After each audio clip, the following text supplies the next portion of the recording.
So, Hi. Jenna, how are you today? I'm doing really well. How are you doing? I'm doing fantastic. I mean, what better way, to start an epic day here. So, welcome to the show. It is so cool and amazing to have you here. And, before we start, I have to give you a proper welcome. If you have seen some of my episodes before, you know exactly what I'm about to do. If not, that's even better because then I can surprise you. So,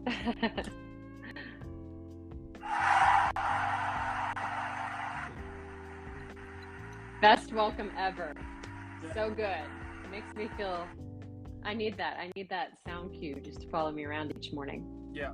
Just don't put it as an alarm. Don't do it. No. I'll try it once, and it was the worst thing that I could ever done in my life. I imagine that would terrify me if that was the first Yeah, thing that yeah, yeah. I mean, it does wake you up. I mean, if you're looking to wake up in an instant, it does that. But you will be feeling like for for a couple of minutes or like shaky, So yeah, do it. Yeah. Yeah. But anyway. Well, thank you so much for having me on the show. I'm really excited. I think what you're doing here is really neat. And I watched some of the episodes and I feel like I followed some people because they just had some really interesting knowledge and tidbits. So that's so cool. Thank you. I appreciate that. That's so nice of you. Thank you. So, well, now it's your turn to inspire people. So let's make it happen. All right, let's do it. So tell me how your acting career started. So I started acting really young, actually, because I was involved in the world of dance. And my first acting experience, I didn't have any lines because it was in the Louisville Ballet productions when I was a young kid. Okay. I was in like Don Quixote, Alice in Wonderland, all of these things. And I just kind of got that hunger for being on stage. I loved the theater. I did some professional plays when I was young. And just throughout growing up, going to school, I didn't get a degree in acting. I actually went and I got my degree in political science, but I always was around. I was always running to like the arts building, whether I was taking singing lessons or I was involved in a choir or in a show with UK Opera Theater. Like I was always running to the arts. And I think I finally admitted that I wanted to be an actor. Like it took me that long to be like, okay, no, I think I'll go to law school. No, I think I'll do this. And then finally I realized that what I wanted to do wasn't to change laws. It was to change the hearts of people. And what better way to do that than to captivate them through art. I can agree. Yeah, I can totally understand that. That is so cool. That is so cool. Yeah. Wow. And what were some of the challenges that you had when you were recently started with your acting career? Well, I think, not coming from a family of anyone who really has gone after this or done this, you don't really know where to start, especially when I moved to LA. I had some experiences in the film industry before moving here, but I really didn't know how to come about the film industry. I had a background in theater and that's what I knew and loved, and I didn't know the first steps. So I think moving out here, not knowing anyone and really having to carve out a path for myself came with a lot of challenges. Yeah, I bet. And then you don't know what you know until you know it. And so a lot of it was just learning how to audition, learning how to self-tape, getting my setup right, learning the difference between a day player and a co-star and a guest star, and just all of the language of being on set. I think was something that I had to learn and pick up. And I think the best way for an actor to do that, if you haven't got cast anything, is actually to work some production jobs, which I started to do. Working behind the camera really helped me feel more comfortable on a set. Okay. And I think it's really beneficial for every actor to know how to work on both sides of the camera. So that's been super helpful. It's made me way more comfortable, especially when I step into an acting situation. I feel like I understand who everyone is, what's going on, and I can really make a home there on set and focus on what I'm there to do, which is to create art and to kind of change my brain over from the logistical side to the creative side and do that. I love it. So in 2017 you were in Tragedy Girls. Tell me, was that like one of your first projects, and like what can you remember from those first experiences? It was.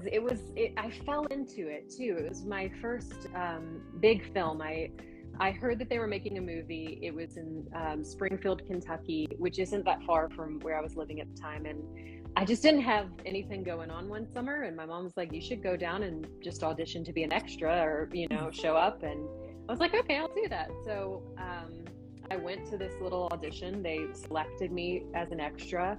I showed up on the day. And the very first day, it was a classroom scene. I was just listening to the actors and responding as I would, as a student, trying to be as natural and normal as possible, and just kind of kept to myself, did my own quiet thing. And then I was leaving set, and the first AD, who's now my friend, sort of chased after me, and he was like, hey, wait a second, the director really likes you and we want to give you a speaking part. So I ended up working, I didn't have a huge speaking part, it was only like 2 lines, so I was a day player for that. But I was also the same size as the lead actresses. And so I ended up being a photo double for one and a stand-in for the other. So I got to be second team, be in that space and learn a lot. I worked for a month on that film, made lots of friends, and it was one of those things where I legitimately just fell into it.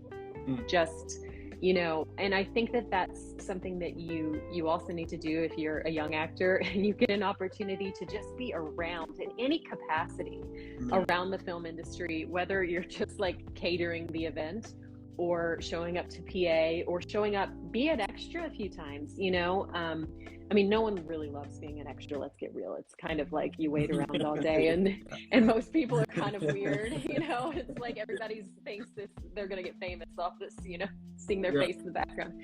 But I do think that you should do it a few times because you learn so much. And it's just a lot of fun, and I said, the people who I met on that set, I'm still friends with today. And it was a big part of solidifying my decision to pursue film, because when I first moved out to LA, I was sort of torn between it. Well, am I going to go the Broadway route? Am I going to go just play acting, go to New York, do that? Or am I going to go out to LA and try to do this film thing? And I think being in Tragedy Girls was like, okay, I'm hooked. Film industry for me. That is so amazing. And tell me, how you usually prepare a character. Now, I understand, of course, that it depends on the role, right? But what usually sets you up? What usually puts you in this kind of mindset to create a character? Well, character is as character does. So the very first thing that I do when I get a script or sides or whatever I'm given is really think, well, what are they doing in the scene?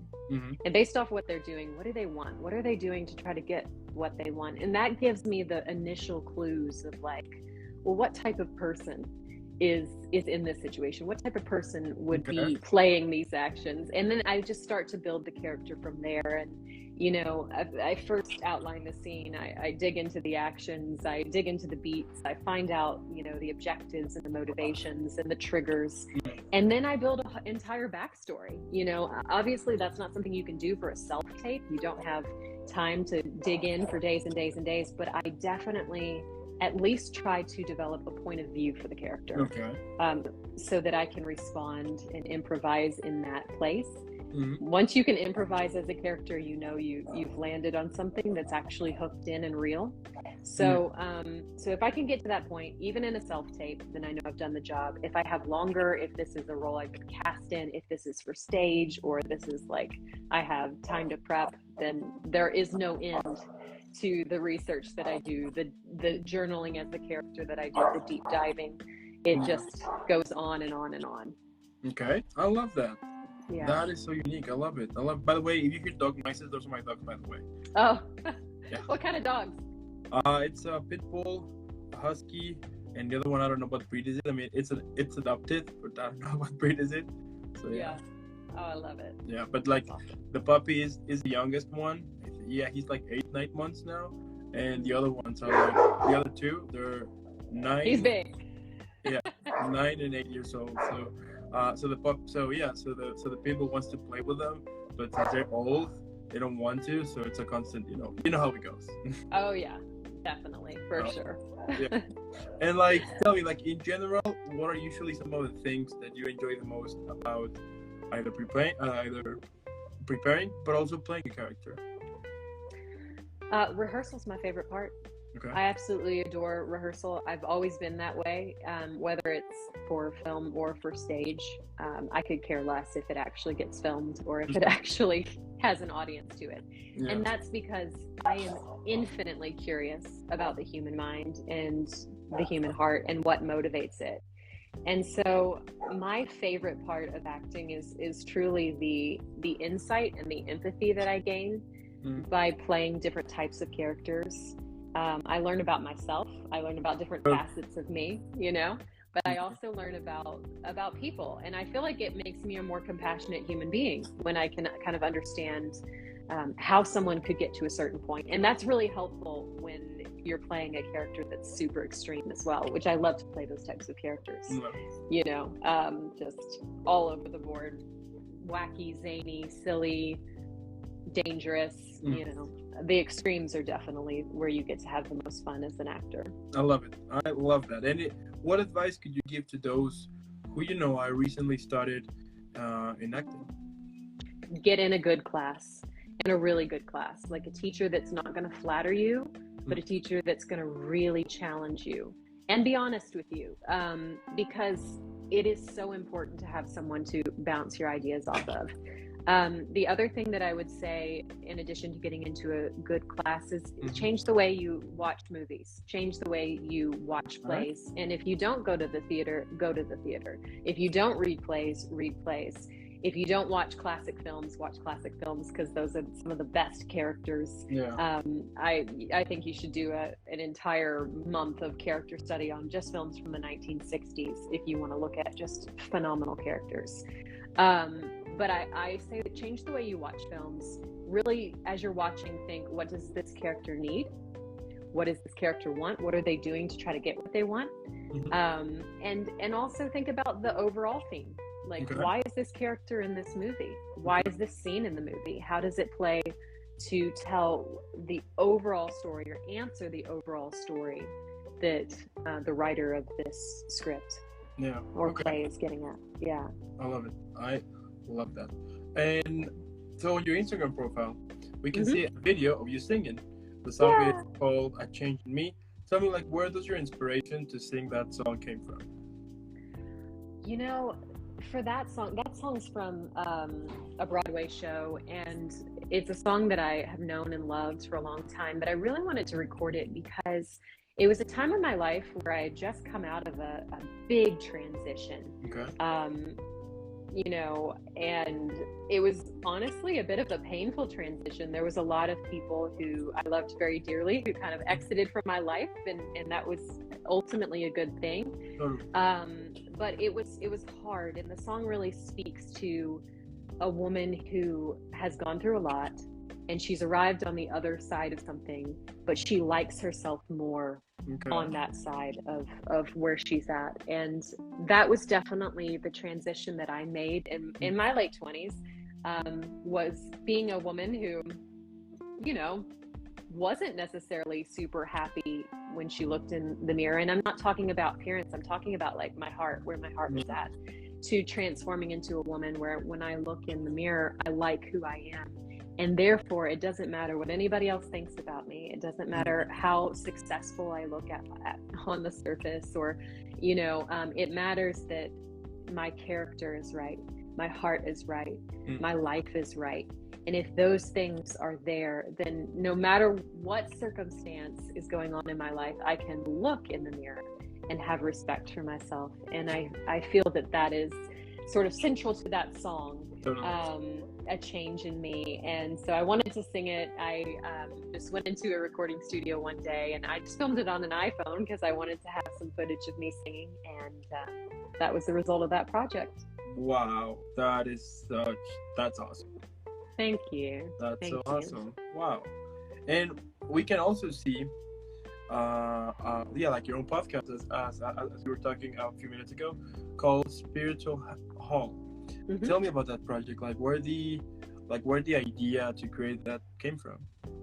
Yeah, so I mean, I really felt like it was a God-given idea. It was one of those things that I remember I was walking on the beach, and I just felt like the idea for it was downloaded into me from God above. And the central thing about the podcast is I actually go through the Bible chronologically, and I talk through the stories, and I break them down as if they're almost like a script. You know, I talk about the characters, I talk about the theme and the lesson of this story, and what it really is asking. Like, what is the central sign, the central question that this is asking about the human heart? And I try to just discuss that question in each podcast. In each podcast, the question is different. In each podcast, the story is different. And I just started season 2. In fact, I was telling you earlier, I woke up at 4:30 this morning. I wrote 16 pages, just 16 pages about Jacob and Esau. So I'm actually really excited about the new episode. I believe, because I had such a busy month, so my podcast got a little bit delayed, but I believe I'm going to start back up and release an episode on Valentine's Day. So sending out some love. You know, Spiritual Hall is for people who are really searching. They want to learn more about God. They want to learn more about the most famous book in the world, which is the Bible.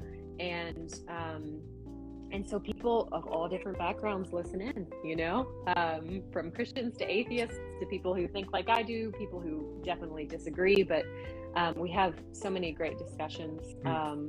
I've had so many good phone conversations after episodes have come out. So so it's been a lot of fun to do that. And I'm really excited to continue on into this next season. Each podcast takes a lot of work and preparation, as you know. It just takes so much work. Like creating anything takes so much work. So I just applaud anybody who's making anything ever. But that's my podcast. I really love it. You guys can find it on Apple Podcasts, Spotify, Google Podcasts, Buzzsprout, pretty much anywhere you find podcasts. You can find Spiritual Hall, HAUL. Yeah, I'm going to make sure that on the YouTube video, the link will be there. Okay, cool. That'll be awesome. Yeah, of course. That is so cool. Wow. And what advice could you give to those who are recently, started following their dreams? Because I think it is challenging, right? Whenever, whenever you're in this process in which you are leaving something to start something new, but this new thing, it's something that you want, like something you love. So it's challenging and it's scary. So what advice could you give to those who are recently, starting to doing it? Podcast specifically, or any new dream? Like in general. In general, I would say you just have to do it. Like, I know that I wish I could give you better advice, but I feel like the more you sit around and think about doing it and prep doing it and not actually get started doing it, the more opportunity you have to be distracted or dissuaded away from that dream or goal. And there's so much in life. Like, the number one thing we have to do in life is fight to keep our focus on the things that are right. And if you've got an idea and a dream and a focus of what you want to do, you cannot allow the world to distract you and the circumstances of your life to distract you. There is never a good time to start chasing a dream. There is never a good time to start working on a project. It will always be in the middle of your craziest, busiest, hectic life, and so you have to start in the chaos. You have to just say, I'm gonna do it. Give yourself a date, break things up into measurable goals so you can just chip away at it each day, and realize that the first thing that you put out isn't going to be perfect, and that's okay, because it's better for you to put your art out and put your business idea or whatever it is out there imperfect than to let your talent just calcify within your soul. Like, just to just petrify yourself by staying still. Like, you have to just keep moving, and that is how that talent is going to grow, that following is going to grow, that business is going to grow, is when it starts, and every single day you're doing just a little bit of something to work towards it. You get better and better. I love it.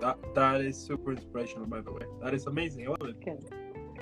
And if you could describe your career at the moment on a movie, TV show, book, or play, what would be the title of it?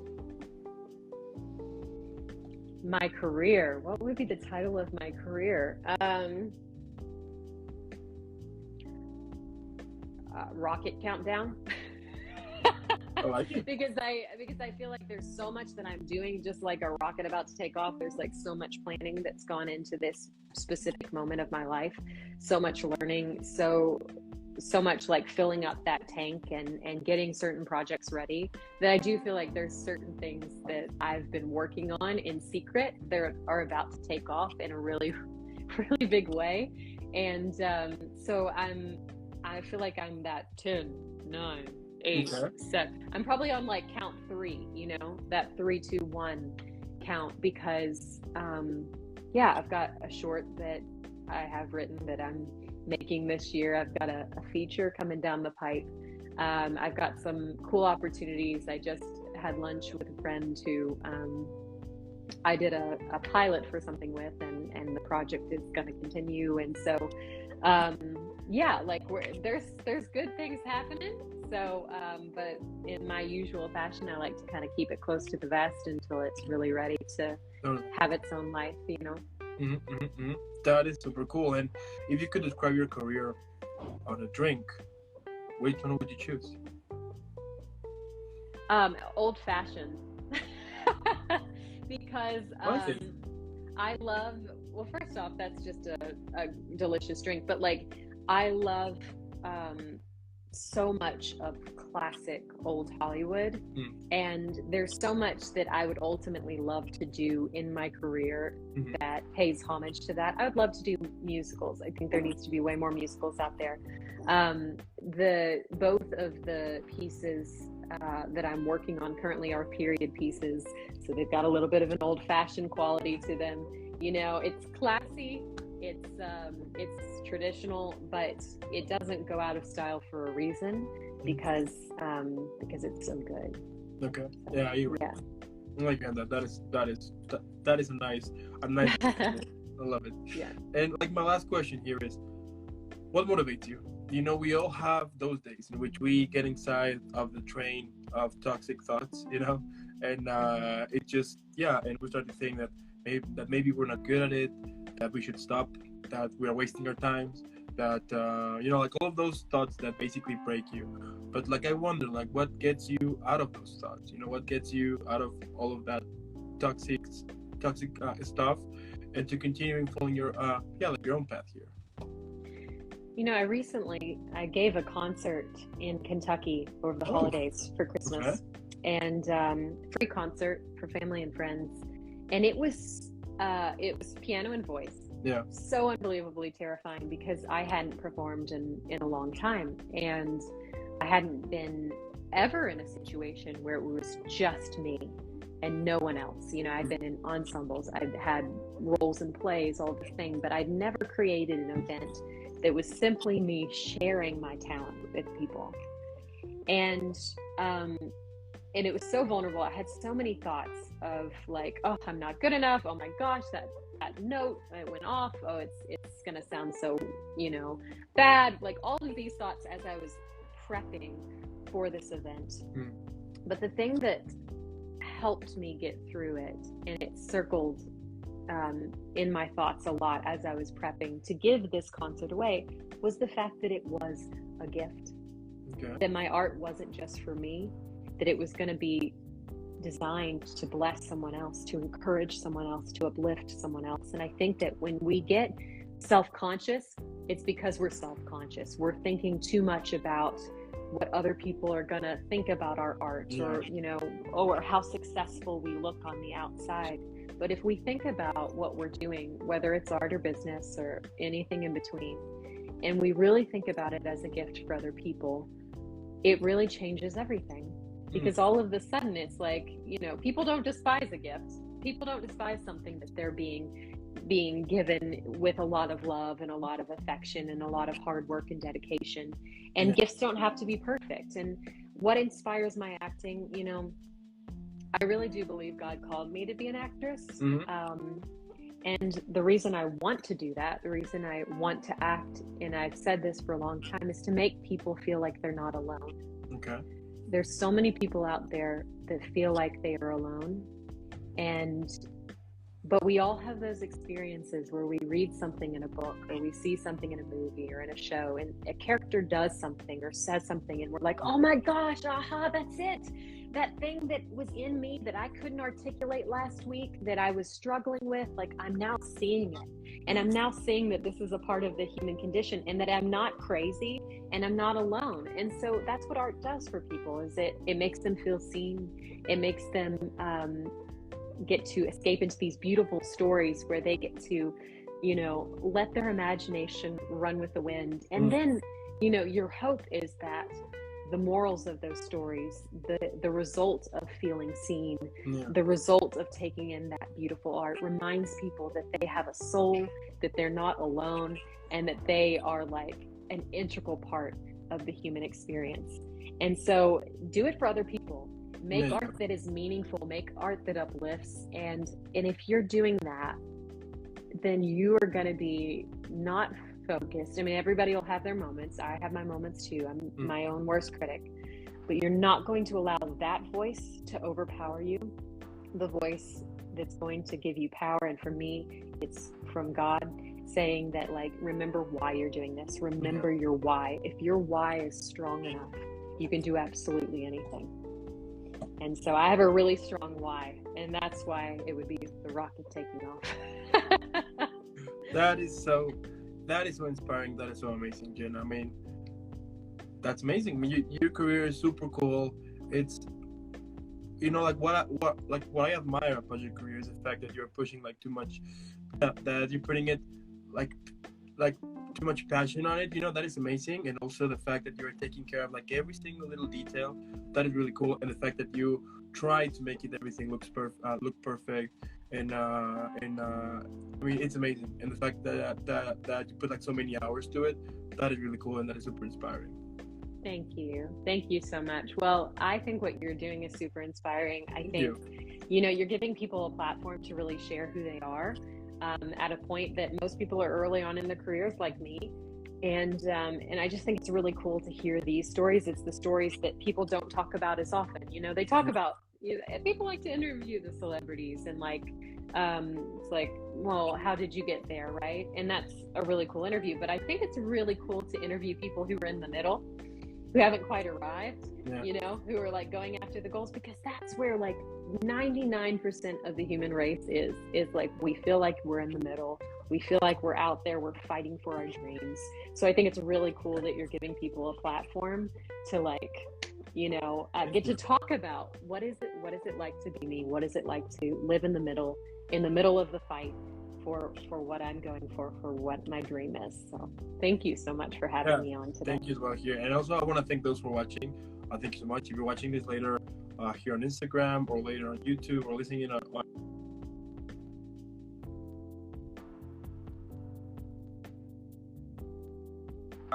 thank you so much for those who tune in.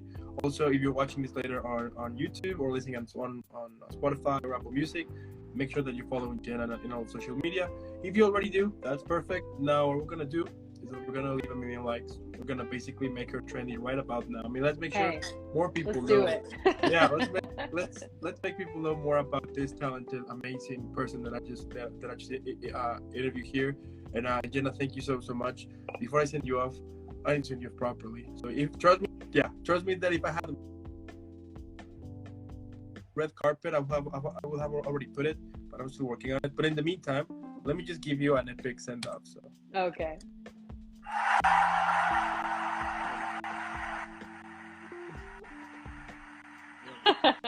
I love it. It's beautiful. That's a great way to bookend this interview. Thank you so much. Killing it, keeping amazing. Have an amazing rest of the week, and I'll see you in the next one.